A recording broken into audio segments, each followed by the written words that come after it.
Hello there, and welcome back on the LabHub, and welcome on the advanced course of physics. Yeah, congratulations, you finally on your advanced course, and we'll start it with a really simple topic. So this is a rigid body rotation. We need some rolling surface, right? And there is three ways of rotation for a rigid body. The first one is translational.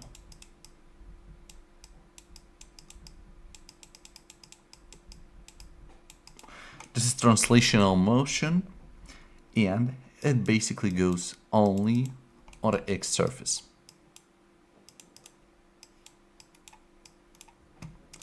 Right? So let me represent it in more comfortable way to look at. So we got a rigid body, and we move it like this, like by these vectors. And we represent the velocity of this rigid body as a simple linear velocity. And sometimes, for better understanding, we say that this is tangential velocity, but it's not a rule. It's more about comfort, right? And the important thing, it moves only in X direction. No Y direction, only X. So the next one is rotational. This is rotational motion, and this is actually about only a rotation. You don't move anywhere on x-intercept, and it looks like this in vectors. So it moves in arrows, not bad. So it moves like this. It goes on the right, then downwards, on the left, upwards, and as a circle. And that's how it forms the circle.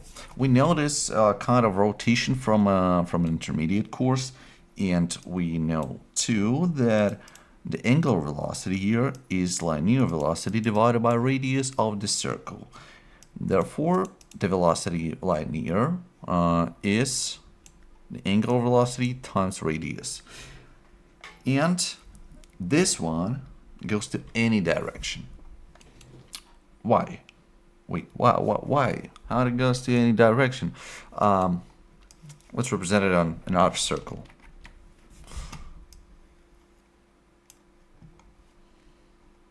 So it starts here.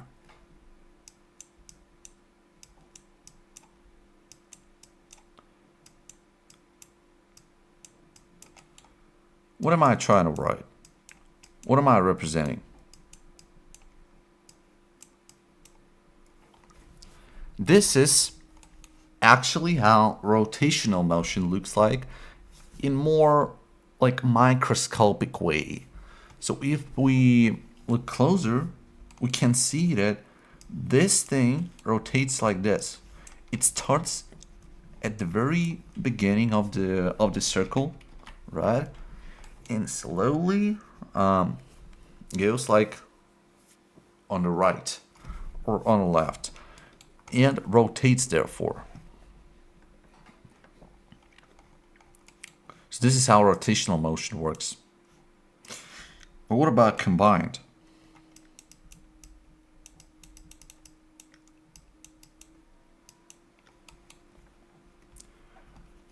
So combined will look like this.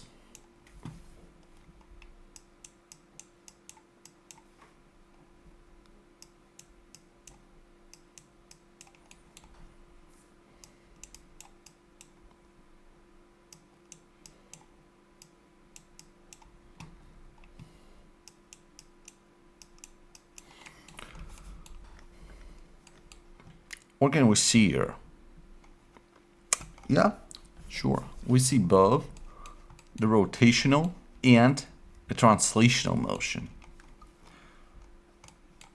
And as you can see, combined is not only rolling around one axis, or not just going on a ride without and rolling. So it rolls and it also moves. And this is how we explain the work of wheels, in the cars, in some mechanisms in vehicles. So this is how your wheel works, right? And it moves on the right, yeah, because this thing is also moves on the right. Like the whole wheel goes on the right because it works like this. It rotates. It works with some surface under it. So due to rotation, it reaches some milestones. At this moment, it goes upwards, right? If we're talking about in case of rotational motion only, it goes only upwards, right? And then it moves the wheel. It only moves on the right. It rotates on the right in that case. But because it rotates, it also goes on the right and changes its X position. Right? The same thing here. Yeah, it goes on the right and changes the X position, like what it is, where the wheel is in this world. This is coordinate, right? It's coordinate. We can find its coordinate, and it changes its coordinate because it rotates this way. Also, the rotational motion is more easily can be represented like this. And this form is way easier than this one. So what we got here is this arrow that shows us that it still goes on the right, like in this way. Oh, no, like in this way. In translational motion, because it goes only on the x-intercept. It doesn't go in any intercept as we can see here. But it also shows this thing, that it rotates on the right. And this is a mirroring. This is the same things, right? This is the same arrows, just in opposite directions, but they indicate that it moves in one direction.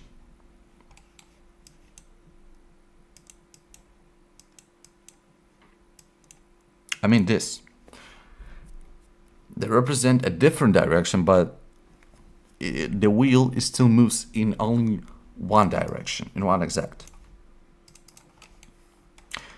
And this arrow represents that it still goes on the right. Right here. And you can imagine it like this. You can take any object that close to you, and if you just put it on a table and just move, like push it inside the table and move it in any side, it will be translational motion. It doesn't rotate at all. You just move it by some force, right? And it moves only on x-intercept. But if you take this object on its edge, and if it's in a circular body, you can just take it at its edge, right? Some edge, even if it's rectangular. So in my case, it's rectangular. So you take it at its edge, push it upwards, and it rotates. In case of ball, it's much easier, and you can just like pull it, and it will rotate. In the case of any other rigid body, you take it at its edge, push it upwards, and it rotates, and it both rotates and moves. If you don't hold it on one axis, if you hold it on one axis, it will be a rotational motion. It will be like a spinner, like 2017 spinners and all these kind of things. But if you don't hold it on one axis and just take it on the edge, getting it upwards, upwards, upwards, and therefore this is a combined because it both moves on the x-intercept and rotates. So primarily this is all you need to know about the rigid bodies and their rotation, of course.